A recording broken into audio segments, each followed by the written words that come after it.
Hello, everybody. What's going on? Whoa, you switched it up on me. Uh-oh. Oh, I thought you were saying what you didn't say what up, what up, what up. I'm very What up, what lost. up, what There we go. Okay, all up? right, back on track. Back on track. My name is Tim Daniel. His name is Ben Brown, and welcome to this week's edition of Late Night Reds, part of the Riverfront, part of the Blue Wire Podcast Network. And this is also not possible without our wonderful friends at patreon.com/riverfrontcincy. And Ben, I think it's safe to say that we will now no longer have to worry the rest of the year about having to move our schedule around because of the Bengals. Correct. Yeah, yeah, Correct, yeah. yeah, Yeah. I mean, deservedly so. I mean, yeah, you get what you yeah, pay for, right? You know yeah. what I They're mean? bums. Yeah, for Yeah. sure. But excited to be here. A little bit of housekeeping before we get going. So, as you know, we are kind of getting ready for the end of the year coming up for us. So, December 15th will be our last show of this year, but we'll be back at the start of the year. So, of course, in December 15th, for those who hang out, who are here, who've been here for the long run, we always do a fun Christmas thing. So, last year we did the Christmas song draft. This year we're doing the Christmas movie draft, and I've been prepping. I've been putting my big board together. Hey, I Um, definitely have. yeah. So be us, a couple of the Riverfront hosts are going to come hang out as well, and we're going to go all out and do a big thing here. But what's a few weeks away now? We're going to kind of, as you know, we've kind of been doing those shorter episodes for the off season so far, just because there hasn't been a whole lot to talk about. But hey, we had stuff to talk about, and Absolutely. that's big time. I'm sober tonight when I do this show, so it'll probably be a little easier to do. Um, so I don't know if you uh, listened to Friday's show after I went on by myself right after the trade happened. yeah.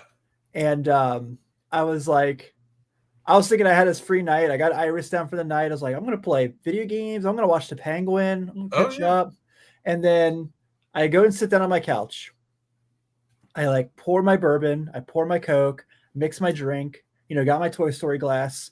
And all of a sudden, I like check Facebook and it's like, boom. Yep. I'm like, so I text Nate, I text Chad, and I was like, "Are you guys free?" And they're like, "No." And I was like, "All right, well." I text Carlos, and it's like, "Are you free?" He's like, "No." So I was like, Oh "All right." man. So I text Jeff and Steve, and I'm like, "Are you guys going live tonight?" And Jeff's like, "I am, but I will join you after I get done with my show." And I mean, I got to the point where I had nothing more to talk about, so I was like, I'm gonna cut it. You're feared tonight, dude. Don't worry about it. Yeah. And Yep. so I ended up doing about 30 minutes, and I was not very good, but the audience was awesome. Had a lot of really good conversations, great questions. So That's awesome. it was a good time. So now that I've had a clearer head and multiple days to think about this, I have you with me, thankfully. Yeah. Um, First off, nice dub this Yeah, weekend. thank you. Yeah. Appreciate it, man. It's nice to be rolling. The goal is always to practice on Thanksgiving. So when you're practicing on Thanksgiving, that means the season's going well, and you give your shot at a chance, a shot at the ultimate prize. So That's right. proud of our kids and how they're playing. So trying to get two more. Let's do it, man. Two more. And so now I get to have you on to discuss Mm-hmm. the big news. So on Friday, as we've already talked about, the Reds trade Jonathan India and Joey Weimer. In return, they get Brady Singer from the Kansas City Royals. And I talked about it already. I talked about how good the trade was. I thought it was I think it's a really good move for the Reds. I'm Mm-hmm. not trying to say this to bring you into influence your opinion. That's not my Yeah. intent by saying that.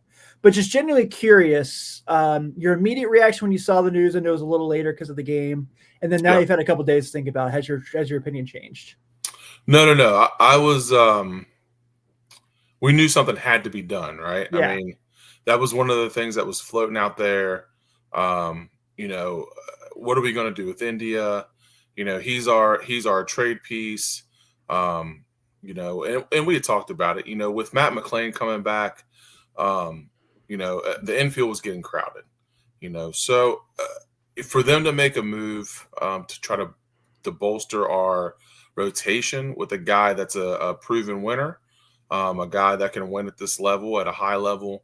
It was good to see that they didn't stand pat, that they saw a move that was reasonable, and they made it. So I mean, now you've got options, right? You've got options in your rotation. You've got options on what you want to do as far as who you want to start, who you want to move to the bullpen, and on top of that, I don't want to put the cart before the horse, but there was also a big signing with Martinez too. So Mhm. you're doing things the right way so far. Yeah, Making moves and you're putting things in place in order to have some success.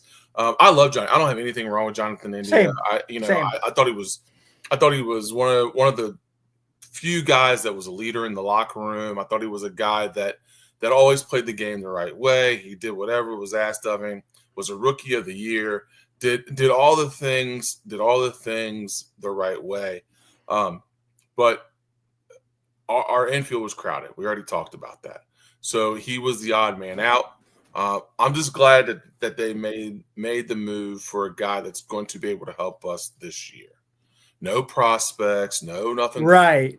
Go make a move that's going to bolster our roster this year and make us a winner. So I was definitely happy to see that. Not that I wanted to see Jonathan India go, as far as like not liking him or whatever the case may be, but it was good to see them make a move that is going to help us win this year. Yeah, I agree. So my thought process on it was that I'm with you. Have no issues with Jonathan India. I met Jonathan India one time at a card signing, and he was super nice. Mm-hmm. Very easy guy to root for. I'm going to root really hard for him in Kansas City. Absolutely. I hope he does Absolutely. great there. But my issue was that he didn't make the jump that he was supposed to make from his rookie of the year season. As a matter of fact, statistically, he got worse. Yeah, backwards. Yeah. Which was really disappointing. And I understand there was the injuries, a lot of that, and there was a lot of times where he really wasn't in the field, and that happens. But he'd have a really good month here and there, but the rest of the time he would just kind of be like kind of meh and average. And I saw that I think one of those websites rated him as like the 7th best second baseman in baseball. I was like, wait a minute, you're telling me only 6 guys that played the position are better than Jonathan India? Is second base that bad in the majors? Right. Yeah. And that's not a knock on Jonathan India. I just kind of thought like, okay, he hadn't gotten better since 2021. But I do think Kansas City could be a good place for him. It's a team that's a playoff team. It's a team that has really good players around him, like Bobby Witt Jr. Yep. And so I hope the best for him. I think, Kansas City is the likable team. I mean, the Royals are the likable team in Kansas City. So I have no problem liking them. It's that other team that can go to hell in Kansas City. But on our end on that, so you mentioned, I think my favorite thing about this was that it was an aggressive move. Yes. To make your team better. Where it's a situation where all these times, and we've seen the Reds make these moves to get themselves better, right? But a lot of the times it's been kind of backfired. And so this one is a thing that makes sense. Where you're your strongest, you got stronger, which I think is really good. And if you remember, just a couple of weeks ago, you and I had the conversation of would you entertain the Reds bringing in Shane Bieber, and we both said yes. But that's before this started coming out. And, I love Shane Bieber, but coming off Tommy John compared to a guy who just pitched in the playoffs, like you probably feel a little better about what you got. And not a knock on Bieber at all. He's incredible. But Brady Singer is a guy who has done a lot. I know a lot of people are really liking him personality-wise already because the video has been going around from when he got drafted and signed his contract. He paid off all his parents' debts with his first contract. Yeah. So he's going to fit in just fine in Cincinnati with the fan base. They're going to really like him. Yeah. But he's a dog, man. And I know that, like, if you look at his baseball card numbers, they aren't the sexiest numbers. No. And you and I have this conversation all the time. There's a difference between baseball card numbers and other things that really matter. Yes, there are people who will forever care about batting average, hits, home runs, RBI, wins, losses, strikeouts. Yep. Where he's really, really good is ground ball rate. He is an excellent ground ball starting pitcher, which an excellent ground ball starting pitcher is really hard to find. Yes, it is. Relievers, you can find those guys who can go in there and throw an inning or two. But finding guys like him who have such a high ground ball rate for how many innings they throw, is really impressive. Yes, Sydney, he is a righty. What's up, Mr. Juan? I'm not ignoring your guys' comments. I'm just on a rant right now, on a rampant conversation. But Carrie, I agree with you. I will for sure monitor the Royals. But I thought that his 2023 was really, really good if you look at his numbers. His 2024 was so-so. But I think for this situation, he's going to be really, really, really good. And I think that this is a nice fit. And for me now, we're at the situation where, and this was a question that came up a ton on Friday. And now I'm like genuinely curious. So in this group of guys, who's the odd man out in the rotation now? So I think we all agree Graham Ashcraft is more than likely, if he's still at Cincinnati Reds, is probably going to get more of a bullpen shot. And I think that we're all fine with that. The numbers show that that's probably the best move. Between Andrew Abbott and Nick Lodolo, you like Andrew Abbott's ability to take the ball every fifth day over Lodolo's, but you're also looking at when Lodolo's on, he's probably I shouldn't say much better. That's not fair to Abbott, but a better pitcher than Abbott. But he's a better pitcher, yeah. So that makes that dynamic interesting. I think Nick Martinez is probably going to be a starter. Yeah. I can't imagine he's going to do what he did last year where he's kind of moving around.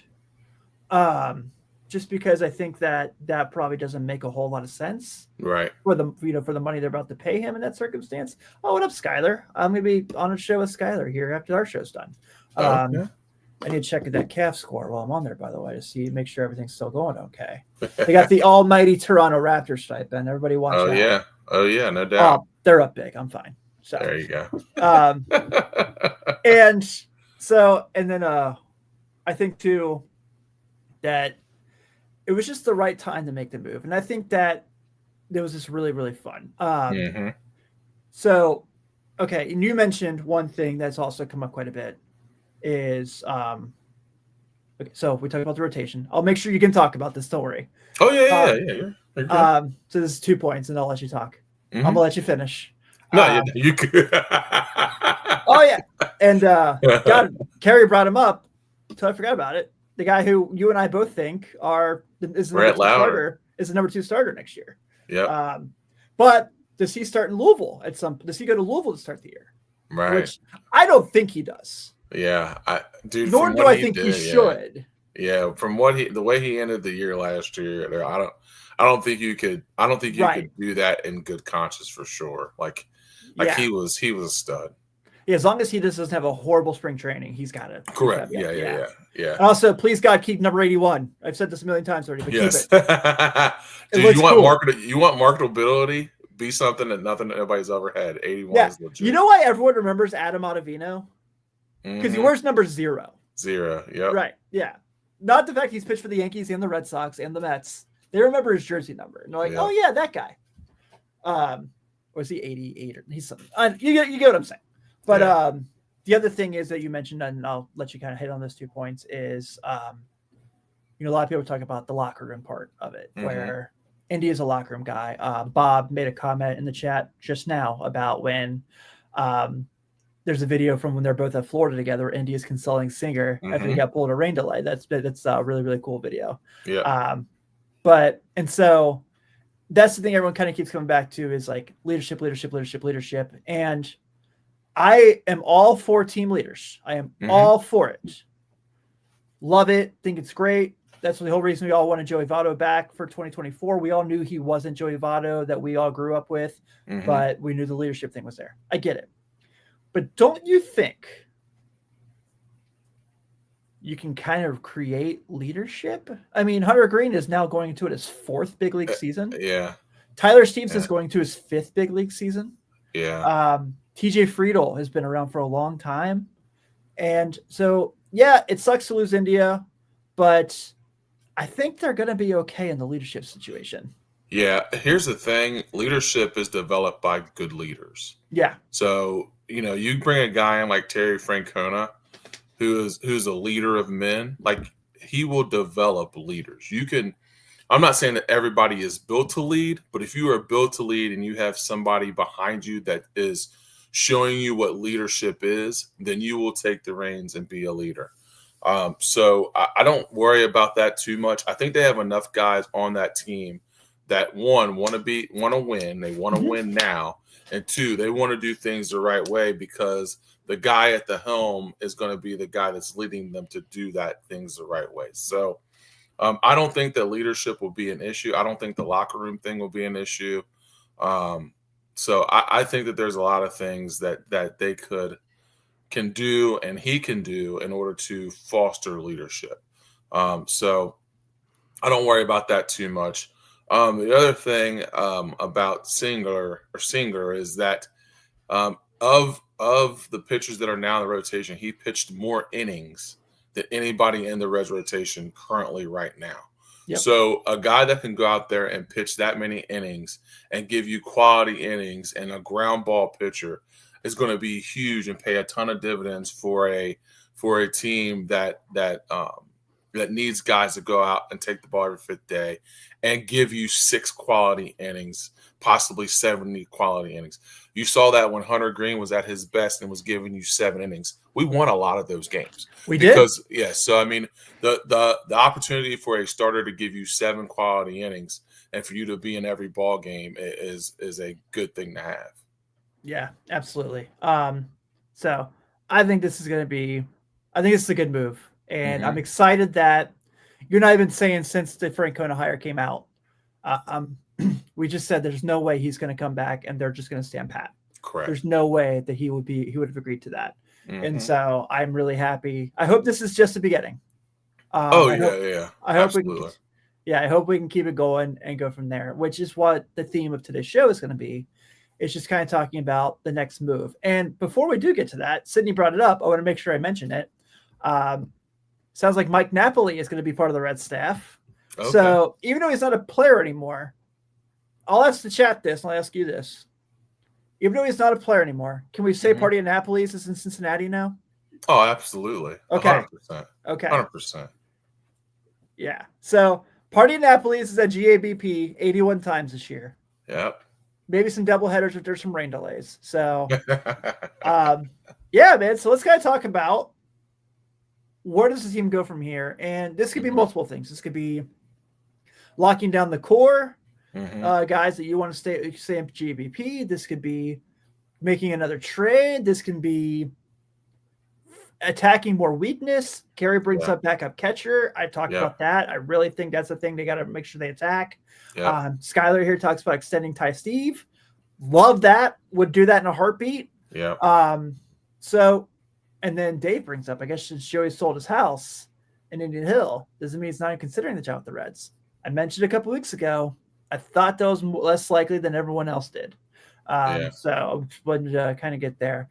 What up, Rich Thompson? Man, this is the thing. We always said we're going to do these short shows, and the chat is hopping, and it's so fun, and everyone brings in great points. And we love this. I mean, we live for this. We appreciate you guys. Thank you so much. This is great. Yeah. So on the Joey Votto thing, I think that's just really hard. Sure. You know, and I think the Reds in good faith are trying to do the right thing because they realized what they did was wrong. But I think, honestly, I think Joey Votto's living his best life. I think he's out. I think he's out doing the things he wanted to do. He's retired. He's traveling. He's playing chess against weird computers and all this other stuff he's doing. So I think at some point he'll come in. He'll do like a like a Eric Davis, Barry Larkin type thing. Yeah, and maybe do the spring ball thing or spring baseball thing where he comes in and does some different things and does some drills and hitting drills and just does Joey Votto things, and then he'll be off in the wind to France to eat baguettes and do what he does. I mean, I just think he's made enough money where he's got the luxury of doing whatever he wants to do, and I think right now that's playing chess and traveling, and watching his beloved Lakers play. So, I mean, I can't see him wanting to be tied down with coaching, but I could definitely see him coming in, when they have those reunion days in GABP. I can see him coming in during spring training. I can see him coming in and doing signings and things like that. I just don't know if he could do that every day-to-day thing because he's still close to baseball's still in him, right? Nobody. It hasn't left him, and to be that close to the game, you would think that you could still play the game. And I don't know if he wants that tug of war yet. that's a hard thing to do when you were kind of ceremoniously like walked away from the game instead of it being done the right way. Like there's still that tug there of like, man, like I could still, but Sure. I think that he's going to need a couple years away, and then you'll start to see him around there, man. He's a guy, man. He's once a Red, always a Red. You know what I mean? So I just don't think that he would just walk away completely. Here's what I'll say about it, and I have no knowledge of anything here. But if the day comes, I am now 35 years old, so I am now eligible, Ben, if I just ever had $3,000 sitting around that I could use to be part of Reds fantasy camp. Oh yeah. So, if Joey Votto ever ends up being a coach at Reds fantasy camp, I will convince my wife to take out a $3,000 loan with me, so I can go and have Joey Votto tell me how much I suck when I strike out every at bat. Dude, I'd be so embarrassed to try to. Dude, oh my god! I'd be so embarrassed trying to swing a bat in front of Joey Votto. Oh my gosh! I go in batting cages and I'm like, I hope no one's watching me. Like, I can't imagine Joey Votto watching. And Joey Votto's like brutally honest. He's like, man, you just wasted $3,000. What are you doing here? What are you doing here? Go shag fly ball. Go shag ball. Man. What are you doing here? Like, you're just wasting everybody's time. Won't you? We appreciate $3,000 donation, but this ain't it, kid. You need to go. This ain't it, Chief. This ain't it. Like, you got to go do something else. Yeah. David says Votto going back to Canada with David Bell. I just said I don't know what Joey's stuff is, but David, I can attest to you. If Joey's going back to Canada, it is not with David Bell. It's definitely not with it is not with David Bell. Not a chance in the world. Not a chance in the world. Good for David Bell. They'll land on his feet and got a job where he's not in charge of a lineup or doing press conferences. So congrats, David. Good for him. Analyst. Perfect. Right. Yeah. So there's that. But okay, so yeah, we're now kind of looking at the thing, and we've talked about this. So backup catcher, and I think Mr. Watt's point is a really, really good one. He says, I really think our next backup catcher will be a Rule 5 pick. We have no immediate catcher in the high minors, and I think we want to have someone to dream on, not a has-been or a short-term guy. And that's a really, really good point and a strong possibility, especially with Tito kind of coming in. Because what you're saying is true. Like Alfredo Duno is not close yet to being in the major leagues, and he's kind of the guy at catcher right now, as far as in the system. And so I would have to. I don't really know what the Rule 5 candidates look like. I shouldn't say really. I have no clue what the Rule 5 candidates look like. Tell you. Yeah. I need someone much smarter than me to tell me what the possibilities are there. But I can see that. And the backup catcher market is not super sexy. It's nothing like. Great, it's a backup catcher. You're not supposed to go get somebody. I mean, the regular catcher market isn't very sexy. No, it's not. Or less a backup catcher.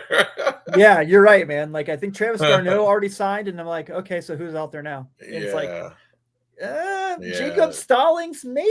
You're like, it's not good. Yeah, so I could definitely see that option. I just think that they just need, that's something where, and Kerry said it, get someone while you can, because it's going to be really difficult, especially if they want to go get someone who can hit.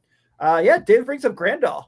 I would like it. I just don't know how interested he would be because but he's also, Stallings already resigned. Okay. So count on Sid for all that stuff for sure. Keep me honest.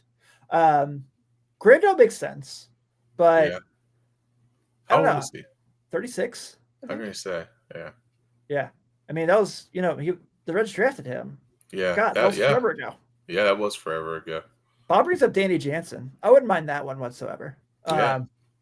So whoever it is, they need to go ahead and do it now. Yeah, just get someone who can give some at bats. Yep. I mean, that's all I care about. Like, I don't need someone who's going to take. I think we're at the point now where Ty Steve's all right. It's his job. He's QB1. Yep. And for the love of God, before someone says it in the chat, no, Tucker Barnhart is not the answer.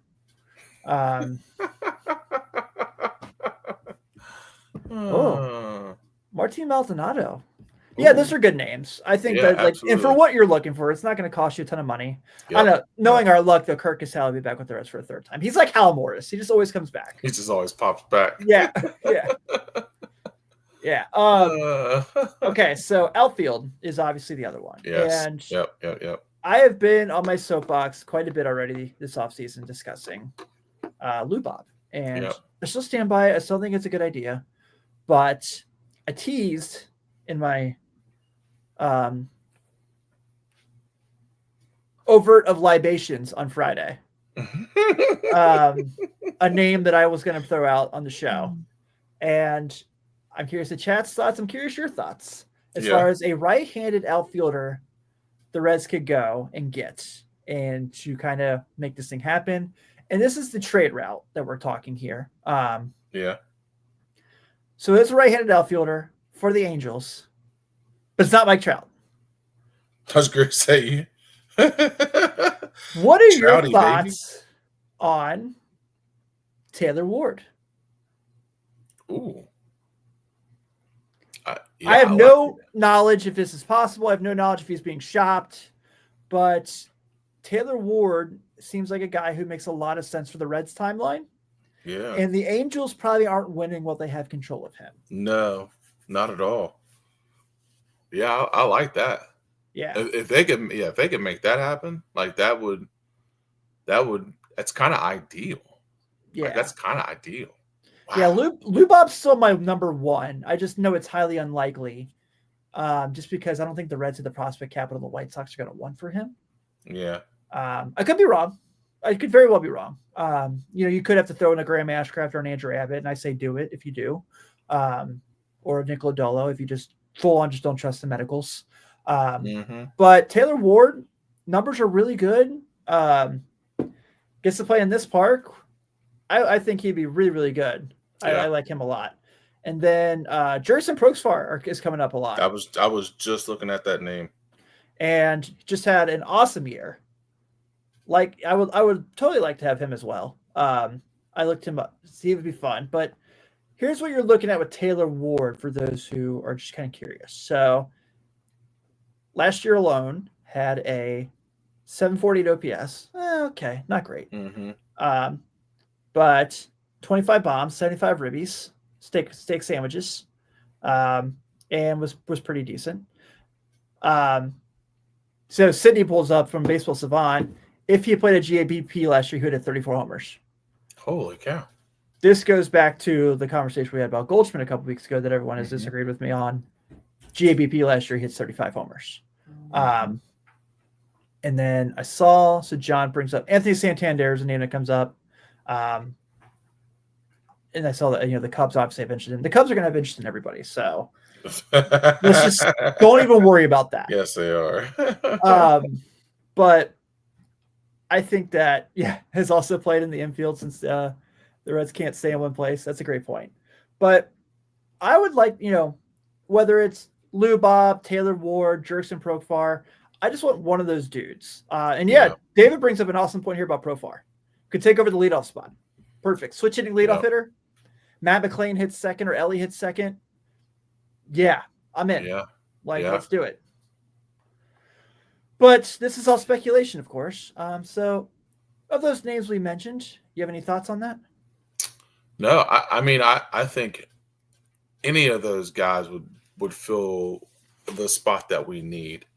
I was looking at, we were talking about Jurickson Profar. I'm like, he's a guy that kind of, he's under the radar, but I think he would be really good at JBP.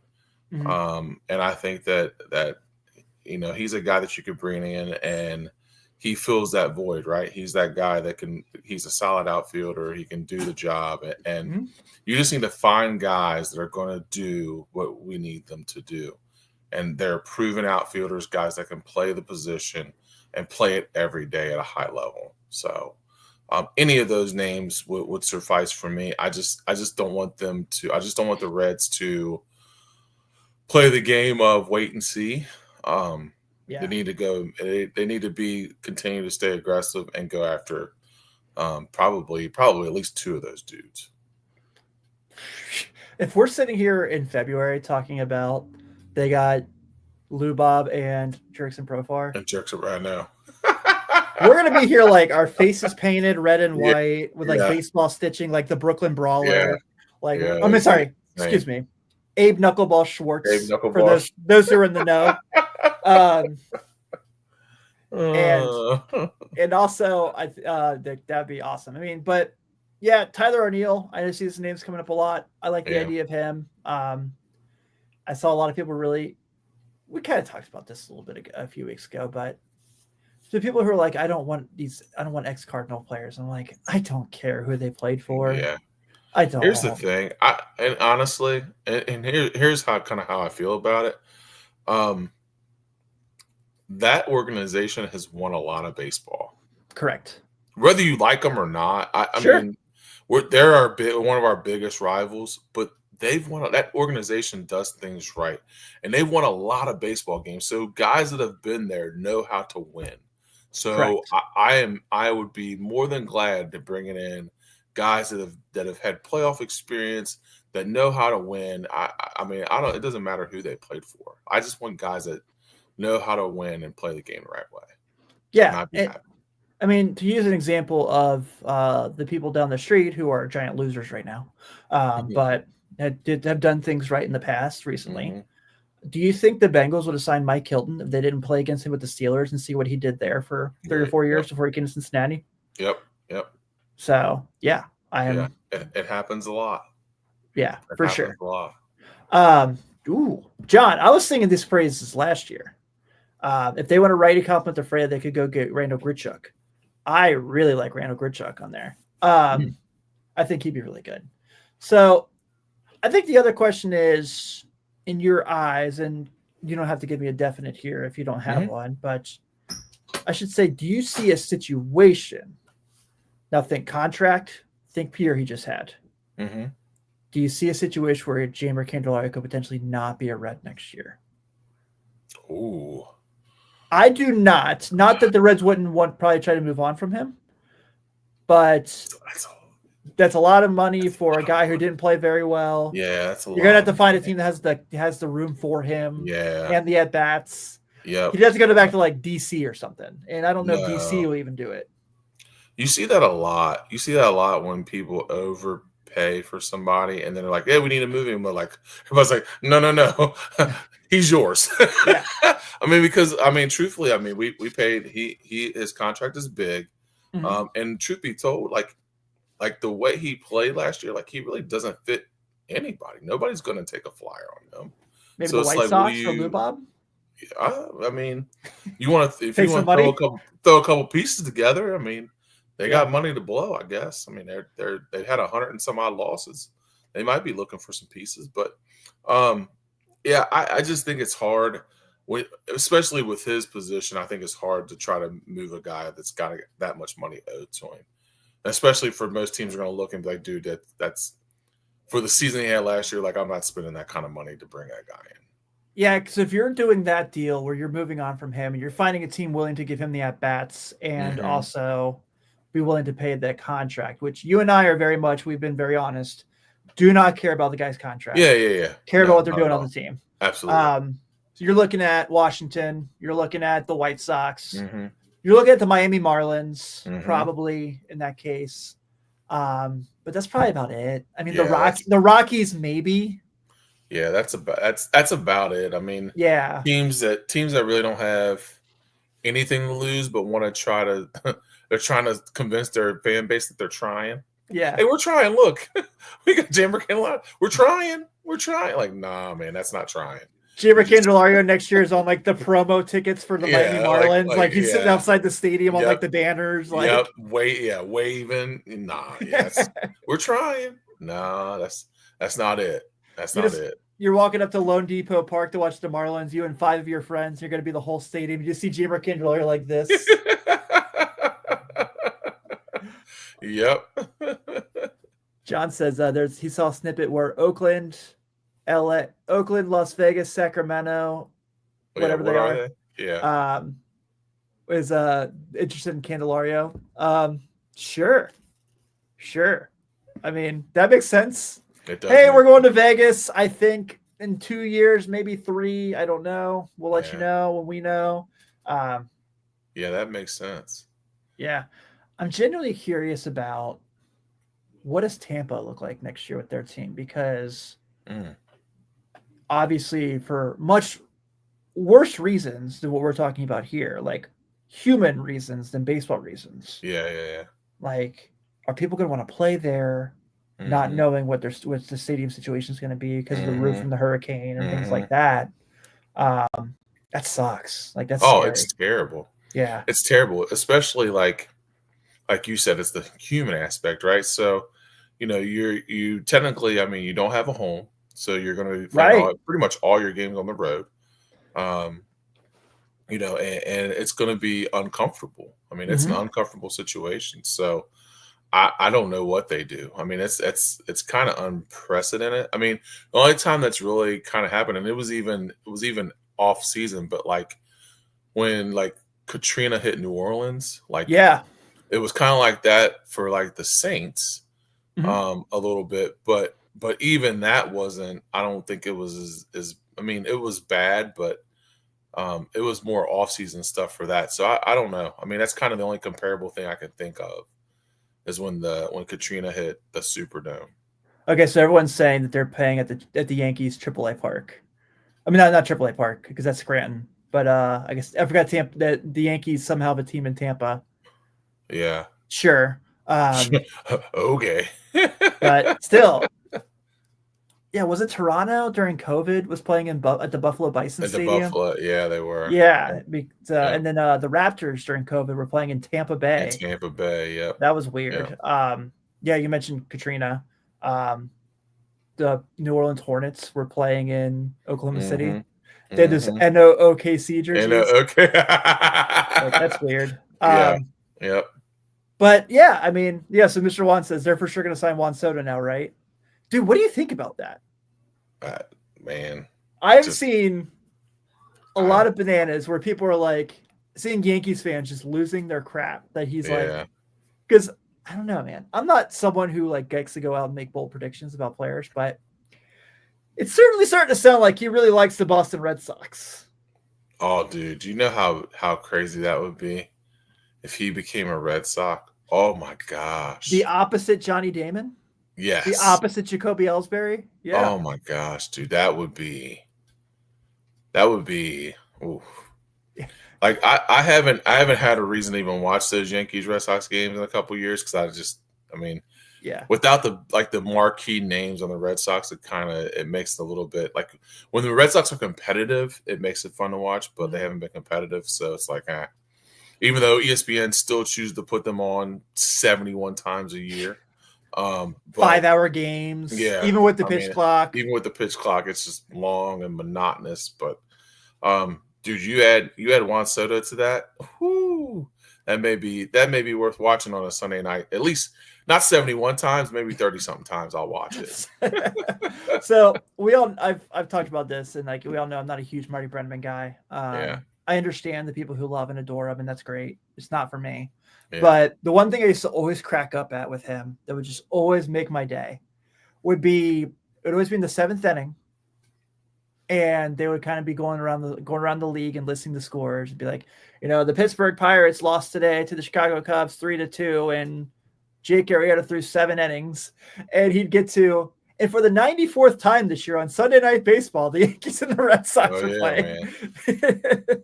That's true. I mean, every time too. Yeah. Even when the rivalry wasn't a rivalry, they're like Yankees, Red Sox, Sunday. You're like, gosh dang, like how they that must be half their schedule. Yeah.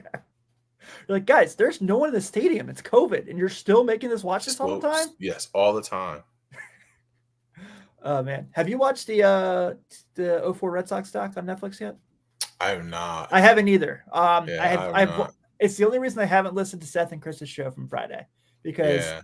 I don't want it spoiled for me. Yeah, I got so much stuff to catch up on. I've got that to catch up on. I'm behind in Cobra Kai. I'm behind on Shrinks, or Shrinking. There's so many good shows I'm behind on. With Well, football, I just kind of get I was gonna stuck. say you're ring chasing, so Yeah, no one I blames get you. yeah, I get kind of stuck with not being able to watch that stuff, but I got so much stuff to catch up. But that's definitely on the list for sure. Dude, I'm with you. I mean, now covering the Cavs too, Yeah. thankfully it's fun. They're very Oh good. yeah, dude, they're really good. They're But really good. no one wants to listen to us talk about this. So we're gonna probably hang out for a little bit longer before we go. But Rich Thompson, my guy, thanks for hanging out. An all-season question I have is: will Abbott and Ashcraft come to spring training in shape? That's a great question, and that kind of goes into our conversation earlier about who's the odd man out, and that could definitely play a part into it. The thing you can say about Nick Lodolo is, yeah, he's obviously had all the injuries, but he's never not been ready day one for spring training. He's been in the big leagues. I could be wrong there, but I don't think I am. Sydney, check in. But I think that's a really, really good question. And also, if they do make one of these moves, one of those guys could be, if they try to go get one of these outfielders, one of those guys could for sure be in that trade. Yep. Yeah. That's a concept of me that I struggle with, is being a professional athlete to play a kid's game and not coming in ready to play. Like that really, like, you get paid millions of dollars to play a kid's game, and I understand there's a ton of it. There's a grind and something that people don't ever even imagine. But man, like, to get that opportunity to be blessed enough to be able to play Major League Baseball at the highest level and not come in ready for your opportunity it blows my mind. That blows my mind. And before anyone comes in here and says some dumb thing about, like, what do you know about what professional athletes go through? Friendly reminder, Ben's cousin is the former NFL MVP. Yeah. So he knows exactly what he's talking about. I know a little bit that goes into it. I know a little bit. I've been around, fortunately enough, I've been around a lot of professional athletes. So yes. Yeah, I do know a little bit about it. So right. So don't come in here and say that Ben doesn't know what he's talking about. All right. He knows more than any of us do. So, yeah, I'm with you. I just don't need people to come and do the Sean Kemp thing. Like, we got to figure this out. Yeah. I know Joey joked one year he went to spring training that during the offseason he tried to get fatter and ended up having a decent year that year. So maybe it worked. I would hope that everybody on that roster, I think that everybody on that roster knows that with the new leadership that you want to put your best foot forward. Mm-hmm. So man, I would hope that you wouldn't come in with a new management and a new manager and be like, yeah, I'm not in shape, ready to play. I mean, I would assume that Tito would not see that as a good thing. Yeah, for sure. I agree. All right. So I wanted to bring up one last thing before we got out of here today, because it was something that popped in my head today when I was thinking about just random trades the Reds have made in the past, and just made me laugh hysterically. And I'm curious if you remember it. So the Yasiel Puig for Trevor Bauer trade. Do you remember the night it happened when? So you will when I tell you what it is, but off the top of your head, do you remember? I vaguely. Okay. Not a whole lot, but. So Puig gets traded to the Indians during this game against the Pirates. Yeah, I do remember that part. Nothing's out. He goes on the field and goes and plays. The trade's been broken. It's announced. Has not been taken out of the game yet. Yeah. This is the night that Amir Garrett charges the Pirates dugout and tries to fight everybody. That's the same night? And Yasiel Puig has been traded and is now fighting the Pirates.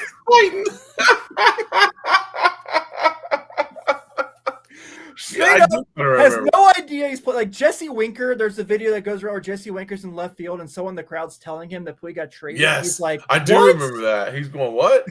Yeah, he's like, for who? That. And Yasiel Puig gets traded. He's out getting in fist fights. And so it's like, hey, man, you're getting traded to Cleveland and you're suspended. Yeah. Wow. Yeah, that was crazy. That was crazy. The most fascinating trade story of all time. Hey, at least he went out swinging. You know what I mean? Literally went out swinging. That was his second fight, by the way, with the Pirates that season. Yes, it was. That picture will forever live in infamy with me. Is the one when it's like him at home plate and the whole Pirates team's charging at him. Yeah. Oh man, Still Puig, man. He was something. That's awesome. Oh, Carrie's talking about my uncle's brother Red Brown died with 5 World Series rings. He was a scout for the Reds, Cards, and Yankees. Oh, that's cool. Yeah, and Puig never played in the league again after Cleveland. That's right. Puig lost his zest for the game after the trade. Yeah, because I remember when they did the post game, And they're like, what happened? And they're like, what do you think about the trade? And he's kind of like, yeah, like I just kind of found out about it. Like I couldn't imagine getting in a fight, getting kicked out of a game. You're sitting there in in the clubhouse and you're like, still have all these emotions going on. And then it's like, hey, by the way, I just want to let you know you got traded. You got traded. you are no longer a Red. David, I don't know. That's a good question. I have no idea, and I don't think I need to know. Yeah, I was going to say that's probably not my business. That's some security clearance way above me. I don't know. I don't know if that's G14 classified, but it's G. Tim and Ben don't need to know classified. I stay out of that lane. Yeah. All right, man. Well, I think that we could have ended this on a high note because that just popped in my head and it made me laugh so hard, and I wanted to make sure I mentioned it. But anything you want to throw up before we get out of here today? No, man. I just like we talked about. I hope the Reds stay aggressive, and I hope they continue to seek out things that are going to fill holes. And they've done a good job so far. So hopefully they continue to do that. Yeah. Who you guys play on Friday? Highlands again. Oh, buddy, you can't lose that one. We cannot. Yeah. I'm we because we're family. Oh yeah, absolutely. So I'm saying we. Yeah. Those who are in the Northern Kentucky area know we cannot lose to Highlands. All right. Yep. So is it at Cooper or is it at Highlands? At Cooper. Get to the game Friday. I won't be the excited kid, but but it's going to be packed. It'll be a lot of fun. Yeah. It'll be a great atmosphere. Cooper's stadium is really cool. I know Ben will obviously is biased, but I'll say as the unbiased person. So you walk in, it's kind of like you walk down to the bleachers, and it's like super dope. It's like really, it's really lit. So if you're in the area and you want to see a really good high school football game on Friday, for a chance to go to the state title and get the ship going, go to Cooper. Absolutely. All right, guys, we're gonna go ahead and wrap this up. Thank you guys for hanging out and dealing with our weirdness and fun tonight. I was sober tonight too. Yeah, I mean, hey, absolutely. But the crowd here is always incredible, and we're very grateful. Yeah, you guys are awesome. So we'll be here now for the next 3 weeks before we take off for a few weeks. Carrie asked earlier, I didn't get a chance to get to it. Yeah, if anything breaking happens, we for sure will hop on. When Lou Bob gets traded to the Reds, I'll be here. Absolutely. But on behalf of Ben Brown, this is Tim Daniel. Everyone, thanks again. Have a good night. And hey, I'm about to go do another show here in about 10 minutes, talking about the Cleveland Cavaliers. You want to come over? So hey, go follow your boy. See you, everybody.